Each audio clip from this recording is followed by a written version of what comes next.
읽으실 말씀 갈라디아서 1장 11절 12절 말씀 함께 읽겠습니다. 한 목소리로. 형제들아, 내가 너희에게 알게 하노니 내가 전한 복음은 사람의 뜻을 따라 된 것이 아니니라.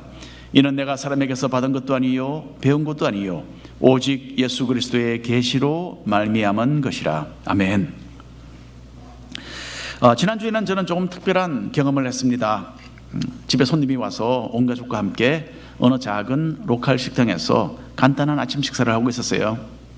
식사가 거의 다 끝나가고 있었는데 어디선가 난데없이 아주 요란한 음악 소리가 들렸습니다. 근데 이 음악 소리는 그냥 좀 시끄러운 정도가 아니고요, 온 동네가 떠날 것 같이 그런 수준이었어요.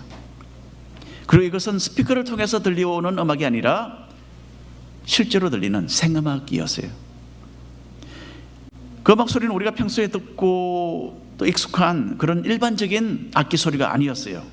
상당히 좀 괴상한, 그러면서도 아주 아름다운 그런 소리였습니다. 먼저 조금 낮고 끊어지지 않는 그냥 음률 하나가 쭉 하고 계속 이어졌고요.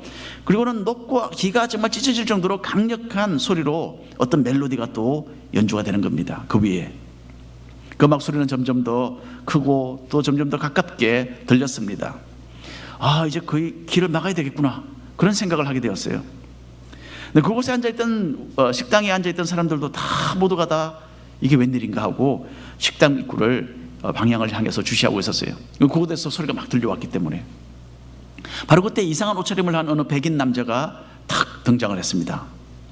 특이하게도 그 사람은 무릎까지 정도 오는 치마를 입고 있었어요. 스코틀랜드 전통적인 의상이구나. 제가 그 다음 순간에 이 파악을 했습니다. 그리고 그 사람이 연주하던 그 요란하고 이상한 악기는 백파이프였어요. 여러분, 백파이프 연주하는 거 보셨나요? 이 사람은 정말 능숙하게 음악을 잘 연주하더군요. 프로였습니다. 정말 처음 들어보는 그 노래는 제가 곡을 잘 모르고, 그게 끝나고 곧 이어서는 너무나 우리 귀에 많이 익은 곡이 하나 또 연주가 되었습니다. 생일 축하합니다. 그 노래가 이어졌어요. 잠시 후에는 그 식당 부엌에서 일을 하고 있던 주방장 남자분이 일을 하다가 멈추고 나와서 손을 씻고는 잠시 곁에 서더군요. 그 백파이프로 생일 축하 곡 그 마지막 부분이 아주 멋지게 잘 장식이 되자 주방장은 활짝 웃으면서 그 백파이프 연주자를 껴안았습니다. 이 주방장의 가까운 친구였던 것 같아요. 그래서 참 생일날 찾아와서 독특한 방법으로 그 생일을 축하해 주는 것을 제가 보았습니다. 자, 그 식당에 있던 모든 사람들은 모두 크게 환성을 지르면서 박수를 쳐주었어요.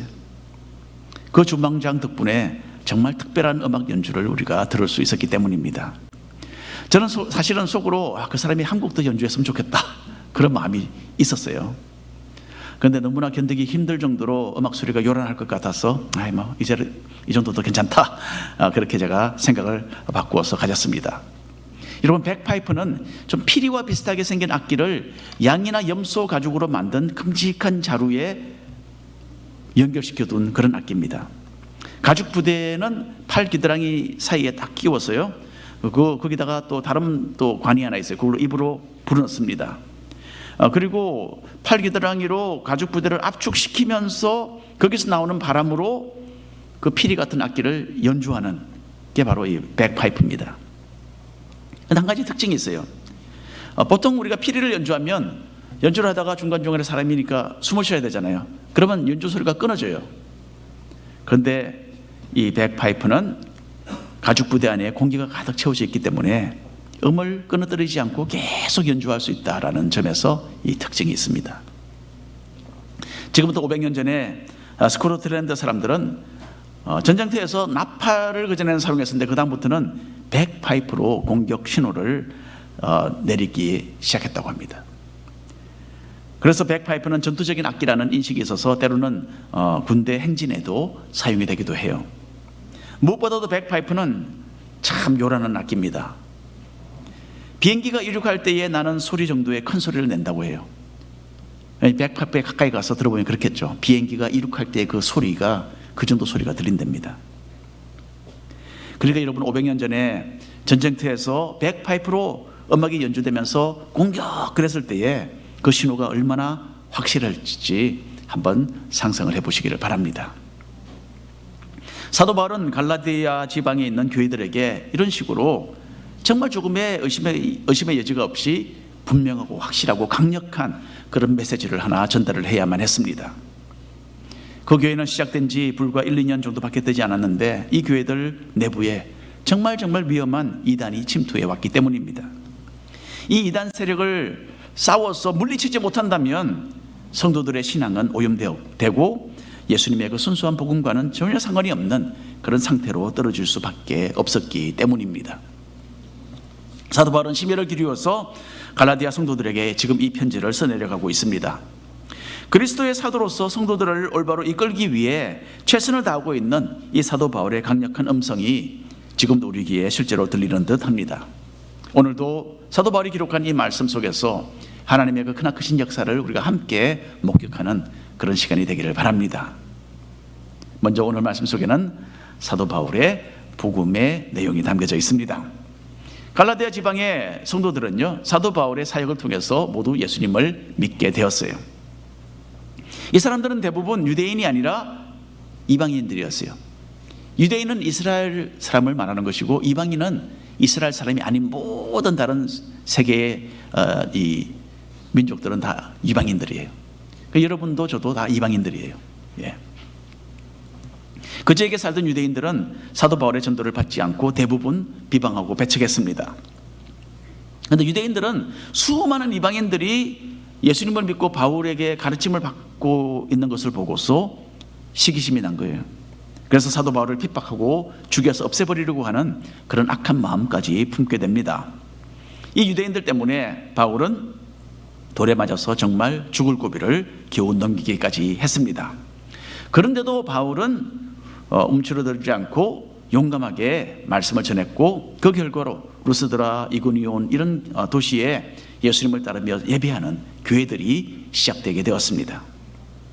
사도 바울과 일행은 이 갈라디아 지방 사람들 가운데서 장로들을 세웁니다. 그리고 성도들을 돌보게 합니다. 그리고 자기들은 복음을 전하기 위해서 또 다른 곳으로 지방을 옮겨 다니면서 그렇게 사역을 계속했습니다. 그래서 그 후로 어쩌면 한 2년 정도 시간이 지난 후에 사도 바울은 이 갈라디아 지방 성도들의 신앙이 크게 흔들리고 있다라는 이 다급한 소식을 접하게 됩니다. 그리스도인이라고 자칭하면서 유대교의 율법주의를 강조하는 이단이 예루살렘에서 이곳에 도착을 한 것이죠. 그리고 갈라디아 성도들에게 유대인들처럼 당신들도 똑같이 모세의 모든 율법도 함께 지켜야만 구원을 받는다, 그렇게 가르치기 시작을 했던 것입니다.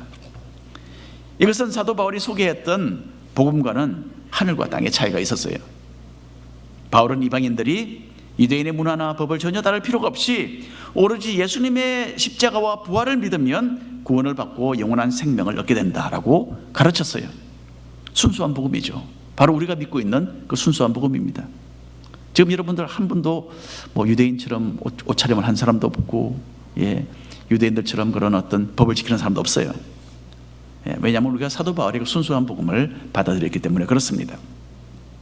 자, 그런데 예루살렘에서 온 이 다른 유대인들은 이것만으로는 부족하다고 말을 한 겁니다.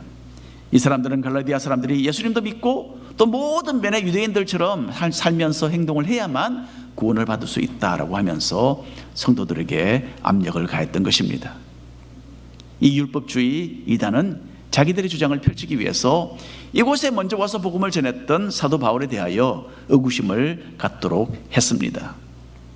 사도 바울이 전했던 메시지는 정식적인 복음이 아니었다는 거죠. 그리고 예수님께서 먼저 세우셨던 다른 사도들에게 인정을 받지 못하는 엉터리 사도다, 그렇게 모함을 했던 것입니다. 갈라디아 사람들 당시에는 참 불행하게도 이런 사람에게서 먼저 전도를 받았지만은 이제부터라도 우리 말을 들으면 괜찮을 것이다, 아마 그렇게 말을 했겠죠. 여러분, 이것은 참으로 심각한 위기가 아닐 수 없었습니다.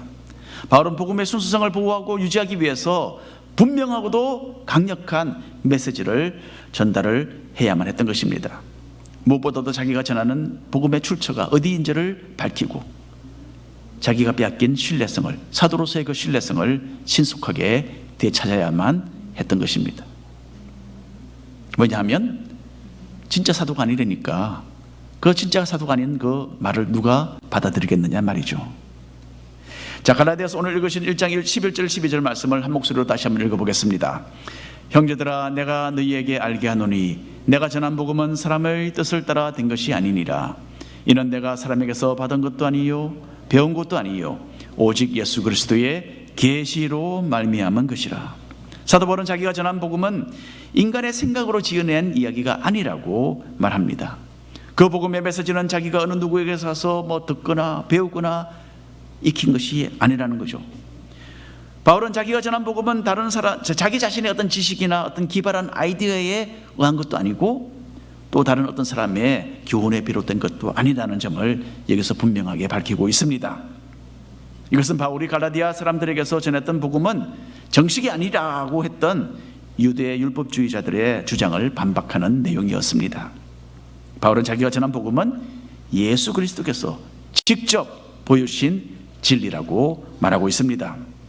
그리고 이 복음의 출처는 어떤 유위대한 어떤 교회 지도자가 아니라 바로 예수 그리스도 그분이시었다라고 바울은 강력하게 진술하고 있습니다. 여러분, 세상은 우리에게 행복을 약속하면서 참 여러 가지 방법들을 제시하며 추구해보라고 이야기합니다.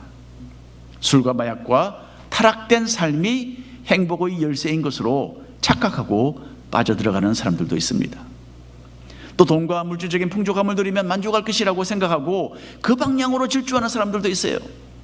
그런데 우리는 하나님의 은혜로 삶의 참 진정한 해결책인 주님의 그 구원의 복음을 깨닫고 알고 또 그 혜택을 누리는 사람들이 되었습니다. 그게 진정한 만족이 있는 거죠. 우리는 모두 타락한 죄인으로서 영원한 지옥의 형벌을 피할 수 없는 사람들이었어요. 그런데 예수님께서 십자가에서 우리의 죄를 사하시고 우리 대신 형벌을 받아주셨습니다.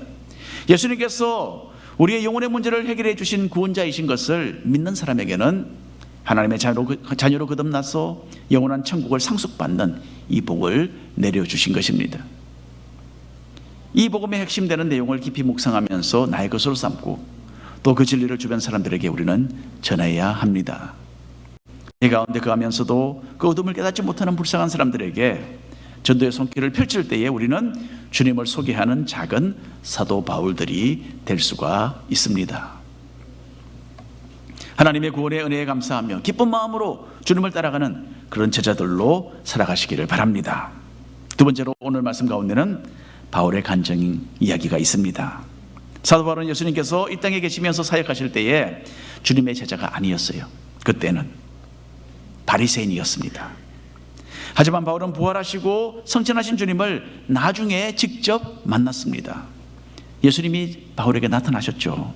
그 내용에 대해서 바울은 여러 차례 간증을 했었습니다. 갈라디아 사람들도 사도 바울의 간증에 대해서 이미 들어 잘 알고 있었어요. 갈라디아서 1장 13절 14절 말씀 제가 한 줄 여러분 한 줄 읽어주시기 바랍니다. 내가 이전에 유대교에 있을 때에 행한 일을 너희가 들었거니와 하나님의 교회를 심히 박해하며 멸하고 읽어보십시오.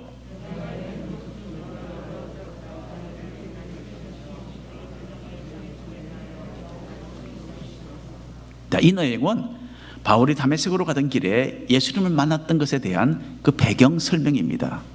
한때 바울은 이 당시에 갈라디아 교회들 가운데 침투해서 율법 준수를 외치던 사람들보다 훨씬 더 유대교회에 열정적으로 헌신을 했었어요.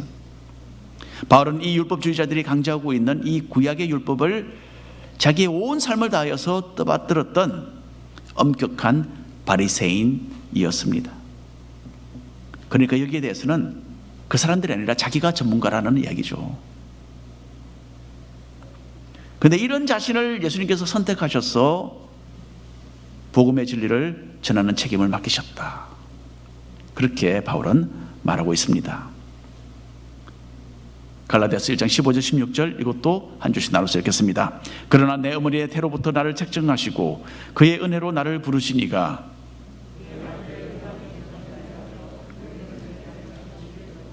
네, 감사합니다. 바울은 하나님께서 자기를 부르신 것은 완전히 은혜였다라고 설명하고 있습니다. 이것은 바울이 자기가 이전에 큰 죄인이었다라는 것을 인정하는 것이죠. 율법주의자들은 자기들의 행위를 내세우면서 자랑했습니다. 그리고 자기들이 율법을 지키는 그 의로운 모습을 가졌기 때문에 하나님의 사랑을 받는다, 독차지한다, 그렇게 생각을 했었습니다. 하지만 여기에 바울은 전혀 다른 한 가지 그림을 제시하고 있죠. 이전에 바울은 이 율법주의자들보다 비교할 수 없이 더 열심히 율법을 따랐지만은 그 자격으로, 율법 준수자의 그 자격으로 주님을 만난 것이 아니었습니다. 도리어 철저하게 주님께 등을 돌리고 대항했던 자기의 죄를 용서하시고 받아주신 것은 오로지 하나님의 은혜였다라고 간증하고 있습니다. 먼저 바울은 하나님께서 오래전에 자기를 선택하셨다는 점을 여기서 이야기하고 있죠. 바울은 자기가 율법을 열심히 지키고 헌신했지만은 그 대가로서 자기가 지금의 자신이 된 것이 아니라고 말합니다. 오로지 하나님의 은혜로 선택되었고 또 하나님이 사용하시는 그릇으로 부르심을 받았다라고 말하고 있습니다. 여러분, 저는 고등학교 시절에 우리 이 교회에서 성장을 할 때에 친구들과 함께 토론을 많이 했습니다. 토론의 주제는 많은 경우 하나님의 선택과 예정에 관한 것이었어요. 인간에게 분명히 선택의 자유가 있는 것 같은데 눈에 보이지도 않는 하나님의 선택, 어떤 선택에 따라서 모든 것이 이루어진다라는 것은 저로서는 그 당시에 참 받아들이기 어려웠습니다. 하나님의 선택을 받지 못한 사람은 너무나 억울하지 않겠느냐라는 그런 마음이 들었고, 그런 하나님은 공평하지 못한 것으로 보였습니다. 그래서 한동안 이 정도는 잘못되었다, 그런 생각을 저는 하기도 했습니다. 그런데 문제는요, 성경을 펼쳐보면 또 읽다 보면 하나님께서 미리 정하시고 또 우리를 선택하셨다라는 내용이 너무나 자주 나와요. 오늘 이 말씀도 마찬가지입니다. 아무리 예정론을 외면하고 싶어도 이 성경 말씀을 부정하지 않는 이상 그것은 불가능하구나 라는 것을 저는 깨달았습니다. 그 후에 열린 마음으로 성경 말씀을 읽으면서 이 온 세상을 창조하신 하나님께서는 자기가 만드신 인간들 중에 어떤 사람들을 선택하셔서 자기 백성으로 삼으실 권한, 하나님으로서의 그 권한이 당연히 있으시다라는 것을 저는 이해할 수 있었습니다. 여러분, 하나님은 멸망받을 인류 중에서 얼마를 선택해서 자신의 백성으로 삼으시겠다라는 계획을 세우셨어요. 바로 여러분과 저에 대한 계획입니다. 이것이 바로 하나님의 예정이에요. 이 하나님의 선택은 성경에 보면 창세전에 이루어졌다라고 합니다. 에베소서 1장 3절에 그렇게 나와 있어요. 창세전에 우리를 사랑하셔서 우리를 선택하셨다. 이 세상이 생겨나기도 전에 하나님은 우리가 태어날 것을 아셨고 또 우리를 구원하시려는 그 결정을 내리셨던 것입니다.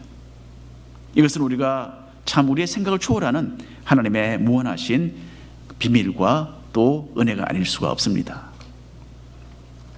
저는 가끔 기도하면서 하나님께 이런 질문 아닌 질문을 합니다. 하나님, 이 많고 많은 사람들 중에 왜 특별히 나를 자녀로 삼고서 사랑하기로 선택해 주셨습니까? 거기에 대한 사실 해답은 저는 몰라요. 그냥 하나님이 나를 사랑하시는구나, 그것만 알 수 있습니다. 찬송가 410장에 이런 찬양이 있죠. 하나님의 은혜로 이 쓸데없는 자. 하나님의 엄청나신 그 선택의 은혜에 대하여 우리 마음을 잘 표현하는 노래입니다. 우리가 알 수 없다는 거죠, 그 이유를. 하나님의 선택과 예정은 우리의 작은 머리로는 도무지 이해되지 않는 하나님의 신비로운 은혜입니다. 비록 죄와 어둠으로 오염된 우리지만은 여러분과 저, 우리를 거룩하게 만드시고 끊임없이 자신의 완전하신 형상으로 변화시켜 가시는 그 하나님을 생각하면 우리의 입술에서 감사와 찬양이 나오지 않을 수가 없는 것입니다. 세 번째로 오늘 말씀 가운데 사도 바울이 회심한 후에 어떤 이 걸음을 걸었는지에 대해서 나와 있습니다. 바울이 주님의 복음을 전하는 사도가 된 것은 정말 특이한 케이스였어요. 유일한 케이스였어요. 다른 모든 사도들은 예수님이 이 땅에서 사역하실 때에 주님을 따르던 제자들이었어요, 그 당시에. 그런데 바울은 전혀 이런 배경의 사람이 아니었어요. 예수님께서 비난하시고 정죄하셨던 바리새인 중에 한 사람이었어요. 그리고 나중에 바울은 예수님께서 부활하시고 승천하신 후에 예수님 믿는 사람들을 핍박하고 예루살렘 초대교회를 완전히 파괴시켰던 장본인입니다. 그래서 그 당시에 교인들의 입장에서 볼 때는 바울은 원수죠, 원수. 교회를 잔멸하는 원흉이었습니다. 이런 사도 바울이 다메섹으로 가던 중에 주님을 만난 것은 그 간증에 대해서 성경에 여러 번 나옵니다. 그때 예수님께서는 바울에게 나타나셔서 이렇게 말씀하셨어요. 사도행전 26장에 있는 말씀입니다. 나눠서 읽겠습니다. 일어나 너의 발로 서라. 내가 네게 나타난 것은 곧 네가 나를 본 일과 장차 내가 네게 나타날 일에 너로 종과 증인을 삼으려 함이니.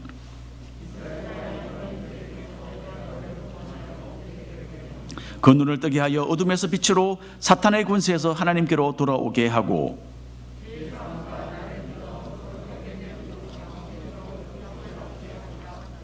예, 감사합니다. 다메섹으로 가던 길에 주님을 극적으로 만나 회심했던 바울은 곧바로 예수님의 사도가 되어서 복음을 전하는 사람이 되었어요.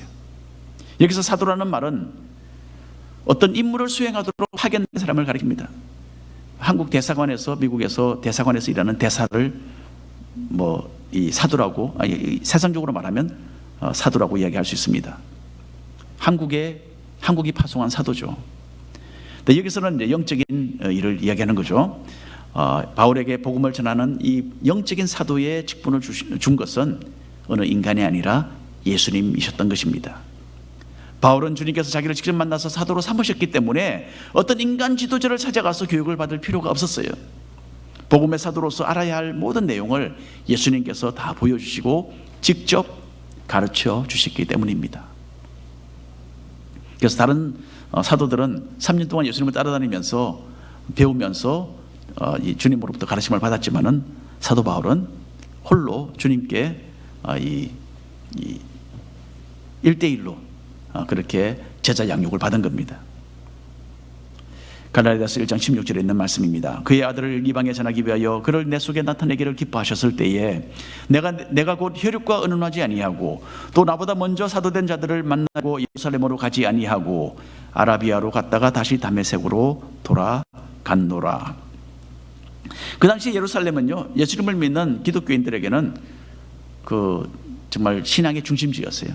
초대교회 사도들은 모두 예루살렘을 중심으로 사역을 하고 있었어요. 주로 이스라엘 사람들을 대상으로. 그런데 이제 예수님을 만나서 마음의 변화를 받은 사도 바울은 예루살렘을 방문하지 않았습니다. 다른 사도들을 만나서 그 사람들에게 의존하거나 또는 그 사람들로부터 어떤 권위를 자기가 좀 부여받으려는 그런 시도를 전혀 하지 않았습니다. 그렇게 할 필요가 없었죠. 주님께서 이미 모든 능력과 지혜와 깊은 계시의 마음으로 사도 바울에게 채워주셨기 때문입니다. 바울은 자기에게 주어진 하나님의 계시의 말씀을 듣고서 곧바로 사역 현장에 뛰어들었습니다.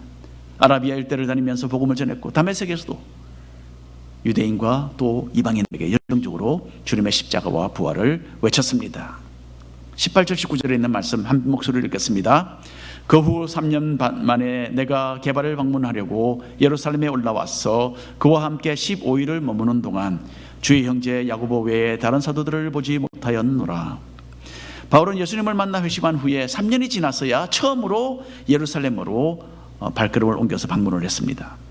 그리고 잠시 그냥 며칠 동안 15일 2주 정도죠, 베드로와 함께 지내는 시간이 있었고 그때에 야고보도 만났다라고 이야기하고 있습니다. 자, 바울이 왜 이 말을 할까요?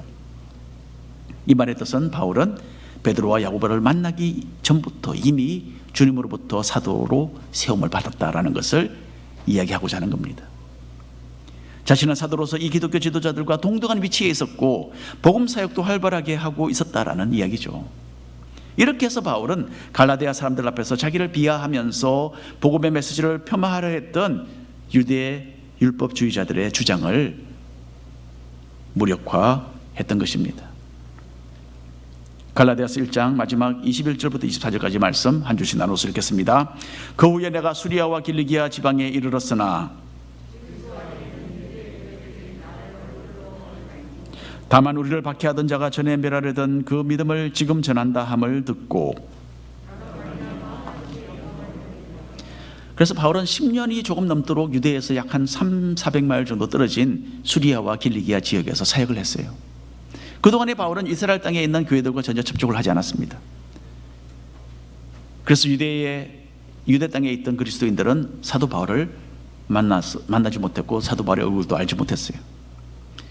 그러니까 유대 땅에서 중심으로 사역을 하던 다른 여러 제자들은, 다른 예수님의 사도들은, 12 사도들은 여러 지방을 그 유대 땅을 다니면서 사역을 했겠죠. 그러니까 사람들이 그 사람들을 알아보았습니다. 하지만 바울은 그들이 몰랐다는 거죠. 다만 유대 땅에 있는 교회들은 사도 바울이 헌신된 그 모습, 또 변화된 모습, 극적으로 변화된 그 모습을 에 대해서 이야기를 들었고, 바울이 전하는 그 복음의 메시지에 대하여 듣고 기뻐했다라고 오늘 바울이 간증하고 있습니다.